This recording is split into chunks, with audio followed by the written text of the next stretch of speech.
that you turn to, someone you can rely on, closer each day, home and away. Welcome to Home and Away, a Tottenham Hotspur podcast hosted by myself, Graham Spice, and Glenn Cowie, where we discuss all things Tottenham Hotspur with both a match attending and international supporters view. Glenn, are you good? I'm good, mate. I'm doing well.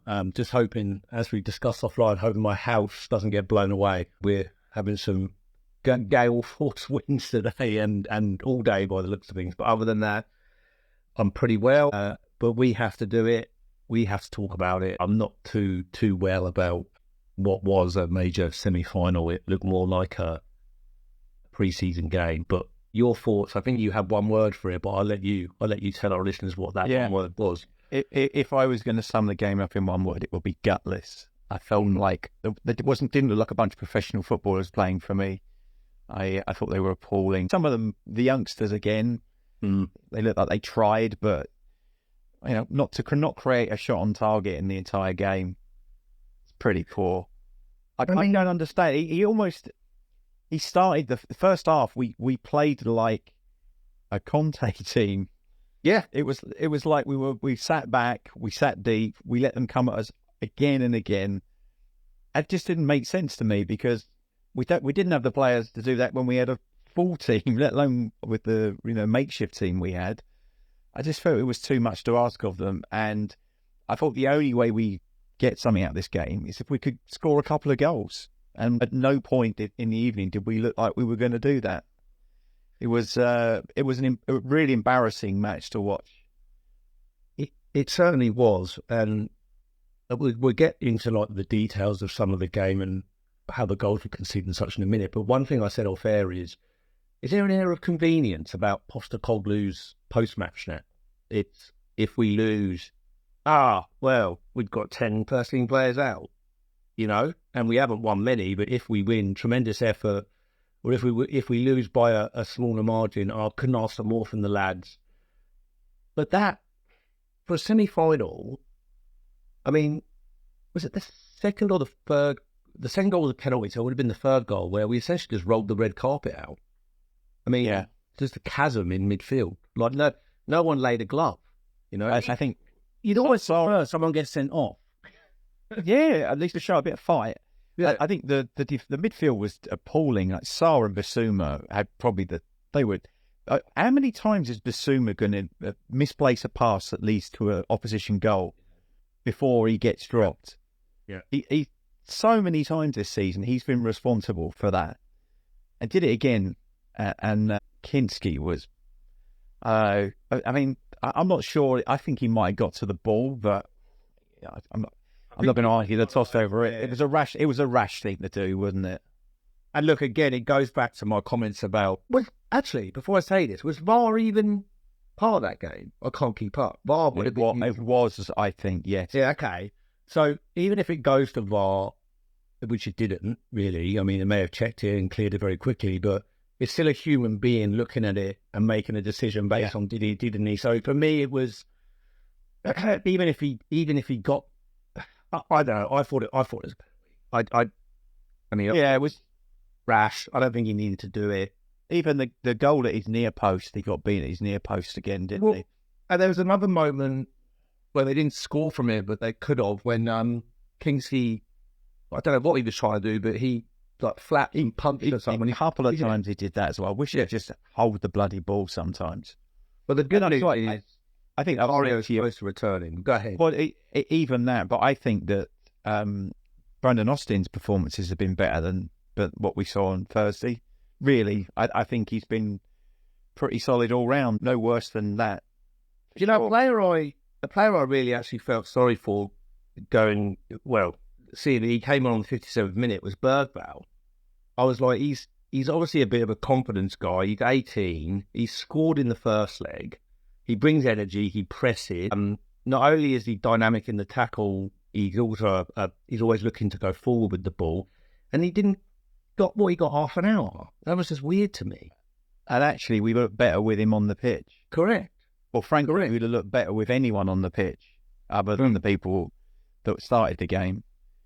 and that's the thing that frustrates me so much is that if you look through the whole season, right, that when we've been poor, it's not been the young players that have let us down. It's always been the senior pros. It's always been the so. Again, another anonymous Sun performance. Richarlison was completely irrelevant, and up until the point he got injured, didn't really do anything either. I mean, even Kulusevski didn't have a particularly strong game, but you know, I just think when there's so many players are off their game, like Bentancur was poor this game. I buy it. You know, he's had a few really good games, but he just never showed up. None of them did. And then it's down to the youngsters again. And I mean, I thought Danso had a decent, considering we conceded 4 goals. I thought he didn't shit the bed. He didn't look like he was wearing clown shoes. That's a good start at the moment. Yeah. And it just very disappointed. Well, really. On Richarlison, I actually messaged a group I'm in here in Australia with some mates, and I left out what actually happened to him in the end. But I said Richarlison's either going to score a brace or get sent off today because he was looking for it. That Virgil van Dijk elbow, I don't know. I've seen social media footage suggesting we were hard done by. It should have been a red card. I don't think it was, to be honest. I don't think there was massive intent there to. I tell you what. If it's the other way round, right. There's a petition going into the Houses of Parliament tomorrow by the Liverpool fans, and they will talk about it for 6 months. Oh, everything else that goes against them. That's their MO, right? But for me, if he had been, you wouldn't begrudge it. You'd say, oh, okay, I can see why. But for me, it was a coming together. But the way Richarlison reacted, then it carried on and it carried on and it carried on. And I was like, he's going to get himself sent off. And there was a period, I was actually watching the game with Lindsay, and she often watched the bigger games, not that we're in many of them these days, but she said, my God, what's wrong with him? Like, he looks like he's ready to kill somebody. Like, he did. Yeah, I think the problem, his calf injury, I think that's what he picked up on Thursday. That's not a normal, I mean, he's not a pacey player, right? I don't know how you pick up an injury like that. I mean, just the mechanics of it. I don't know how he gets injured so much. And I said it before. I said, like, he plays 3 games to get injured. Well, there you go. We've done it again. Like 3 more and he's out again. He's absolutely pointless having in the squad. It's just we're carrying him through most of the season in the physio's room. Well, yeah, really. And now we're basically with Tell. It looks like our best option up top. But even I think he's straight into the team, straight into Liverpool earlier in the game than probably expected. And there was times where he was pressing and no one else was. And it was bizarre. There was no consistency in the way we played anywhere. I don't know, maybe they just... Do you think some of them have just given up? I don't know, because I think there is a fine line with giving up and then just not being able to give any more, right? And I do think there might be something to be said for that in terms of the players that are on the slightly older side or the senior ones. Like Son as a prime example, right? Yeah. Just the fact of the matter is, he just, the age he's getting to and what he can offer us, is he a bit part and should he be a bit part? But you're only going to be able to do that really if you've got a full squad to pick from, right?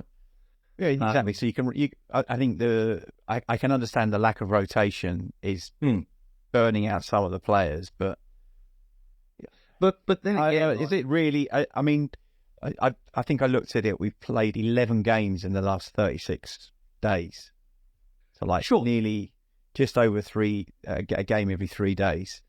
Well, which is tough. Which is a tough ask. I understand that, but we have been able to rotate some of them. Like we've brought Mikey Moore in for Son on a couple of occasions before we got more injuries. We had a couple of players that we've been able to rotate around, and in the middle we've had Basuma and Sarr and Bentancur sort of rotating between 3 of them. So it's not like we haven't had to play everyone all the time. We have had the opportunity for some of them to have rest for odd games. But I don't know what the answer is, but it just felt like a wave the white flag performance to me. it did have a feel of that. And just going back to can they simply just not give enough? If I go back, that doesn't seem that long ago, but it now was, that semi-final in Amsterdam when we were missing Harry Kane. And I think we were missing one or two others like that would have started in that semi-final. We're 2-0 down and they found the reserves, right? They found it somewhere to give us something. Now, I'm not comparing this team to that team, but they found something to give. And is that because they were all buying into the manager's philosophy and to what they wanted from Pochettino, and they are actually fully invested in it? Probably. And I'm wondering if they're losing faith in the way they're playing. Yeah. Is that? Yeah. I think that's what you're saying, and I could see that in the face of it, because it's been. I think I said it in a previous pod. There's no point setting ourselves up to be gung ho attacking if we can't score any goals anyway. We may as well build a more balanced team and stop conceding so many goals, because at the moment we've got the worst of both worlds. Right, we're leaky at the back, and we can't score a goal in most games. We've had obviously in some games we've been out of score, but not enough for the big games. Well, and that's the point I'm making. Is it easier? Not easier. That's probably the wrong phrase. Is it more possible to find the energy and the reserves and the adrenaline and get pulled through into something when you're actually being invested in something, rather than well, fuck it, don't want to be here anyway. You know, that's kind of where I'm going with it. And I'm not saying that's definitely the case, but it certainly had the look of that. And I think we'll get onto it in a minute, but I think we'll learn so much more on where they are as a group in another tricky cup tie coming up. But just going back to the Liverpool game, the changes were weird from Ange. I didn't understand, looking at a team with half an hour to go, whatever it was essentially, Porro was at right wing. No, sorry, Spence was at right wing. Porro was at right back, it looked like. But Porro delivers a better cross than Spence, and we've seen that. And Spence defensively had actually been playing quite well. Well, played quite well. Brentford. And he had Gray on the left side, didn't he? It was weird. And I'm like, why? It didn't make a lot of sense. And then, and it didn't. It certainly didn't make any difference to the attacking options, did it? Really? But it didn't. And Mikey Moore coming on 82 minutes was. I'm like, well, okay, but some didn't come off. No, and so Son didn't even turn up. Correct. At the beginning of the match, I'd have had him on in the first half, not about the second half. Yeah. So look, and I think I said it in the last pod. Within 10 minutes, you know whether Son's turned up or not, and by then it's too late. You've used the starting place in the team, haven't you? And if he's going to be like that, I'd rather start with him on the bench. They could do less damage like that. He had that one effort, didn't he? That hit the other side of the bar, but that was about it, really. We're really not. The only other thing I'll say is that the midfield's not creative enough. It was quite workmanlike, and I think we're struggling. That's not helping us create chances. I think we're missing. I hate to say this, we're missing Maddison. Yeah. On his day, and I think as we've said before, and he hasn't had enough of those days. But when he has those days, he's the one who pulls the strings, right? He's the one who unlocks the doors. Yeah, I mean, even if he's fit, you know, you're talking 1 in 8 or something. Yeah. But yeah, it's just I'm already looking for the end of the season. But even though we've still got some, you know, potentially we've got the FA Cup, but although we've got a game tomorrow that I'm not overly confident about, and we've still got the Europa League, which I think is probably our biggest chance of getting anything. Interestingly, in one of his press conferences, I think it was pre or post Brentford, where they asked about the Europa League squad, and he said, like, the Europa League is incredibly important to us. So I was having to think about this, actually. I was reflecting on looking at it the other way, in terms of it's not been good. There has been times where we will question Ange's role. Now, do you get rid of a manager in mid-February when the players that you've signed are all in his image and we've got players to come back? Or do you look at it the other way and say, look, we're just going to ride this out to the end of the season and come what may? My view is there's probably conversations with Munn and Levy or whoever, right, as an entity in terms of things haven't been going well. I just wonder if Ange is playing his cards on the table in saying the Europa League, pound for pound, if you look at our squad against anyone that's left in that competition, and on our day we can beat any of them, especially across 2 games. And the winning that competition gets us Champions League football, and that's the remit of the club. That would have been the remit, right? So maybe the hierarchy are looking at that and saying, okay, we're in the last 16, we're 2 games from a quarter-final in Europe. I mean, maybe that's what's just... We could talk about domestic trophies, and the Carabao Cup would have been lovely. And I, you know me, mate. I was firmly, we're winning it, it'll be great. But maybe they're just saying, look, okay, put everything into that. If you finish 15th, whatever, put everything you can into that competition. Treat that as almost a separate entity, and go for it. And you know what? Resting Van der Ven, because I think that's what it's become. Romero not risking him. Maybe that's why. Maybe they're looking to March when we're due to play the last 16, and they're just saying we want a full squad to fully compete in that competition and almost treating it like a separate competition to everything else. That's the only thing I can come up with as far as his defence of not being fired right now. I'm not saying I want him fired. I think it causes unnecessary upheaval when you've got to try and find a manager in February, which is never ideal when we end up with Ryan Mason in charge. But that's just one viewpoint. But I don't know where you sit, mate. I don't know. I don't think that they have that much of a plan, to be honest. Yeah. Honestly, just think that we're just going to play it out and see how it goes. Did you see the changes to the squad that they've posted? Which all made sense, right? It's pretty much the ones I called last week, I think. Yeah. But obviously the difference being that because Dragusin's injured for the rest of the season at Danso, he's a straight swap for him. Tell comes in for Timo Werner, who will not be missed. And Forster is replaced by Jed Spence. So that means only 3 keepers in the squad now, I think. So Vicario, Austin and Vicario. Yeah.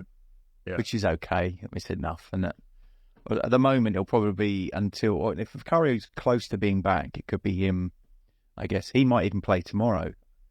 Here is Vicario. Yeah, I think he's in full training.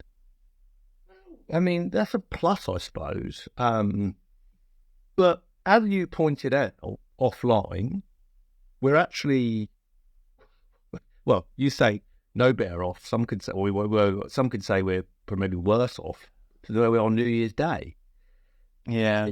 In terms of what we've lost. But it's like for every player we brought in, we've injured another one that was either better or equivalent, right? It's like Tell in, Richarlison out, Danso in, Dragusin out. I guess Van der Ven out. I guess whether you say for Tell in, Richarlison out now, you wouldn't want another player injured, and that's what's happened. But you would also say that Tell's a bit of an upgrade on Richarlison, I would say. Even though he's younger and hasn't got Premier League experience. I guess the proof of the pudding will be in the eating. Yes. We shall see. Hopefully, if he plays tomorrow and he hasn't actually a blinder, then, yeah, maybe. And then I think I said about Kinski was poor on Thursday. Like, he looked totally out of his depth. And I think that some of Brandon Austin's performances have been better than that, much better than that. He's been pretty solid. He's... Kinski is very young still, isn't he, though? Is he 22? Yeah. Man, some of the stuff he was doing, like, that's got to be coached out of him and quick, right? That flapping at the ball, punching when you could be holding the ball, all that stuff. The amount of times he pushed the ball back into dangerous areas in the box, it was just... He was creating chances for Liverpool. They didn't need any help. They really didn't. Yeah. No, 100%. 100%. So... Obviously, going into the Villa game and looking. Well, I was about to say looking forward to that. I don't know. Well, I'm gonna. I don't have an forward to it. I'm not even sure I can watch it. It's got that. Well, not that bad. I will, but it's weirdly painful. Speaking of watching it, so weird kickoff time, 5:35 p.m. on a Sunday afternoon, which is, or 5:25 maybe, whatever it is. But that's like 4:30 in the morning on a Monday for me. Is it on BBC in England. I'm not sure. I think so. But you'll be It will be. You will be watching it. It's just such a shit start time. It's probably like I'm trying to cram it in before Songs of Praise or something. Whatever's on. I don't know what's on the BBC on any night. Really, I don't really watch a lot of BBC. Don't really watch a lot of linear television, to be honest. Given that we are we've got a full week with no European or anything. You'd almost wouldn't be too upset if they would have just had that happen on a Monday night. But do Villa have? No, Villa don't have Champions League. So yeah, it could have been done on Monday night. Villa aren't playing until next Saturday. They're playing Ipswich. Yeah, I did check that to see whether they might play a slightly weakened team because there's something else going on, but they don't. Yeah. So they can commit a full team to this, and I think they probably will. Because for them, it's probably another fairly good chance of a trophy for them as well, right? And Chelsea went out. Chelsea are out. I saw that. Brighton beat Chelsea. So yeah, it's a competition that, well, in a normal season, when I'm saying normal, when we haven't got everybody half dead, you would look at this as a tie where you could say both of these clubs are looking at this as a pathway to a realistic trophy. But I think Villa are going to field a strong team. We're going to field what we can field because we've got, obviously, well, who knows? There might be a change, but no Romero, no Van der Ven, no Ordoggy, Dragusin obviously out for the season, no Maddison, no Solanke, no Werner, but whatever, no Richarlison, no Johnson. Vicario, you just mentioned he could actually be in training. I don't know. It's one of those ones where I wouldn't be surprised to see him appear for tomorrow, but maybe he'll give him another week to fully recover. And the other problem we've got, as if it wasn't worse, you know, like Will Lancashire goes out on loan, so we've got Dane Scarlett in the squad instead. But he's cup tied in the FA Cup because he played for Oxford. So we haven't even got a striker on the bench. So it'll be he's it basically. Tell and Son are out. Do you know what though? Options. As we were just discussing with Son, I'd play Mikey Moore. I would just drop Son and I'd play Mikey Moore. 100% I would as well. Yeah. I would. I just don't. I think give us more on the pitch. At this stage, you can strip back. Is more for me. It doesn't matter. Like he's going to give us something. He's 17 years old. I don't care how old he is. Just get him in there. Would be my view. But even if we did it for a week, just so that Son got rested and then hopefully has a bit of a comeback at some point. But yeah, I would probably be my choice. And then the midfield's a bit of an interesting one as well. Again, I would expect the back four to be Porro, Danso, Davis and Spence. And if that is the case, then that frees Archie Gray up maybe to play in the middle with either Bentancur, Sarr, Bissouma or Bergvall. So at least we have a few players that we can play there. It just depends on finding the right mixture of players. Yeah. So we don't have a repeat of Thursday night's performance where we just literally laid out the red carpet for them every time they sacked. Yeah, it's incredibly worrying, isn't it, on just what's ahead, because it's the same group. Whether or not, whatever way you dice it up in terms of who plays where, it's in large the same group that gave us the way to Liverpool. Yeah. It's weird as well, right? So can you name me a single player that's improved under Ange?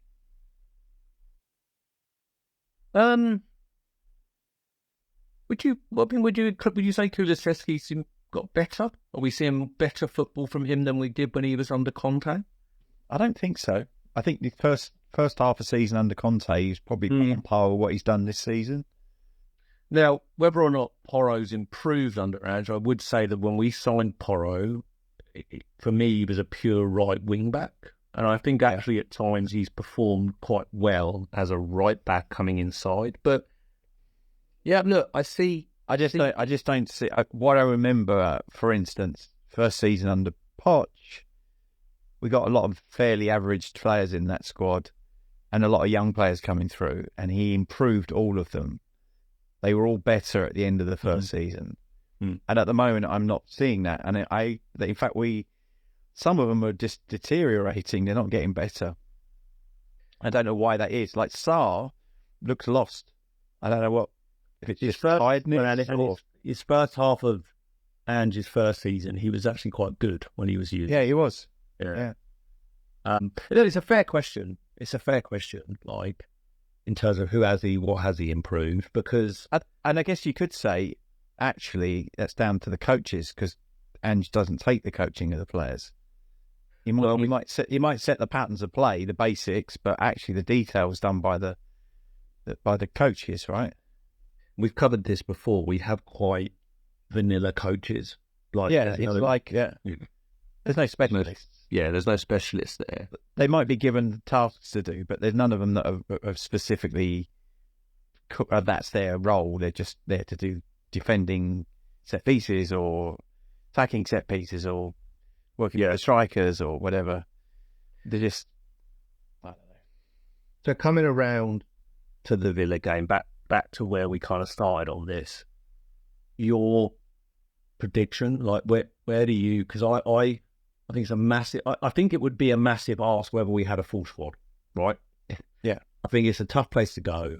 I think Villa are actually a really well coached team. They've made some good signings in the transfer window, I think, really good signings. So didn't the Sensio go there? Sensio, yeah, and Rashford. I don't know if Rashford is cut-tied. Don't think he played. I think even if he'd played for Man U, he was so anonymous, you probably wouldn't have noticed. Yeah. But anyway, I think it's he hasn't played since the Newcastle defeat, so it doesn't look like he'd be cup-tied, so he'd be up for point to prove. Anyway, I think it's a really tough place to go. I think they're a well-coached team. I think they've got some excellent players. Sadly, I think we go out. I don't know what the 3-1 loss. Yeah, 2 or 3-1 or something like that. Because I'd like to sit here and say, oh, nothing surprises me with this team. Maybe they'll come out and turn it on. But just to pivot, I watched, there was something on YouTube or something I saw. The Brentford game, the second goal, Sarr's goal, I think it's every Tottenham player touched the ball. And if you start it from the beginning and watch it until he scores, it's actually a fantastically worked goal. So the bones are there at times for this team to do things like that. But you think we're 18 months into this now, and if we still can't turn out that pattern of play more than once a season or once 3 games or whatever, then there's a problem with the coaching, surely. You would, or the players are so thick that they've got goldfish memories and they're not remembering it. I don't know what the answer or the reasoning is behind it, but it's not working. Yeah, I could see us losing quite a heavy defeat tomorrow, and then where do we go from there? Is it Man U next? Man United in the league, which is like a game that we probably really need to look to be winning because of where they're positioned in the table and where we're positioned in the table. Yeah, exactly. We're both kind of in that, fighting it out to be the biggest loser, aren't we? Yeah. So we'll cover that one, of course, in the next episode. But sadly, and look, I'm not going to get too dramatic about it. A lot of people are saying, "Oh, if Ange loses against Villa, he's out of a job." I don't know if he is, because I don't see the point. Like I've covered, it's mid-February. What are you going to do? We're not going to recover and suddenly get into the Champions League spots, are we? Correct. We're not going to recover. You've got the Europa League that he might be using as a bit of a carrot to the hierarchy to say, well, that's the focus. That's as I previously said. And who's going to come in? So you end up with Ryan Mason again. Yay! They might as well, just as I say, just see it out to the end of the season and then make a decision then. And pretty. If we get to the end of the season, then if we get to the end of the season and he's won the Europa League, then it's a different discussion. But I am not super optimistic at the moment. Well, I think. And what worries me, even with the Europa League, let's say we do get players back and start to progress, and we find ourselves into a major European semi-final, and we're 1-0 up in the first leg, and then we've got to go to Roma or wherever it is. Based on the Liverpool performance, I don't really back us to. No, there's something inherently wrong with that setup and that approach. Yeah. Anyway, we did have a couple of other call-outs you wanted to mention. for our listeners that haven't seen it, go and look and find Jamie Donley's goal. But both he and Keeley, I don't know if you saw the game, but you wanted to call out as good performances for Leyton Orient. Yeah, I saw over half of it. It was a really good game. Orient played really well. They were really unlucky, I thought, to lose it in the end. Yeah. They went 1-0 up, 50 yard shot from Donley. And it was called as an own goal by the keeper, which was ricocheted, yeah. Very harsh, yeah. For our listeners that are old enough to remember it, it kind of reminds me of the Beckham away to Wimbledon. Yes. Yeah. That's what it kind of has a feel of. Back in like 97, I think that was, or 98. I can't remember when that was. But yeah. Donley's been playing really well for them. I mean, he really struggled to get into the team for the first half of the season, but then for some reason as soon as he got a chance, he's been like cemented into that team. He's been playing really, really well. And Josh Keeley too, which was a bigger surprise. Josh Keeley got into the team before the Donley did, and he came in later in the season. And Keeley's been their number one keeper. He's been doing a really great job for him as well. He did really good again today. Interestingly, he's only about a year younger than Kinski. Yeah. Just looking. I can see him being, I think maybe Austin and Whitman will move on, and Forster. We'll end up with, definitely, yeah. We'll end up with Vicario, Kinski, and probably Keeley. Yeah. Well, season. As I said off there could be an argument that the club could have had a few words with Leyton Orient and said we were calling them based off of your manager's unprofessionalism. I think words were probably had because he was clearly forced to make a backpedaling apology. Now, once the club heard what he said, caveat that with I've given Andrew a hard time on excuses about injuries, but I'm also not a professional football manager in the spotlight. So. Yeah, there's things you say in front of a camera, and there's things you don't say. Yeah, no, one of the former. Yeah, and then the other one, Lancashire got his debut today as well for West Brom. I was a bit worried because they signed Alan Armstrong from Southampton as well very late in the window, and I thought that might limit his match minutes. But he played in this game, and I think they look like they're going to play them together, like Armstrong and Lancashire. And I saw some really positive sentiment from West Brom fans online. They thought he looked really good at holding the ball up, looked strong for his age.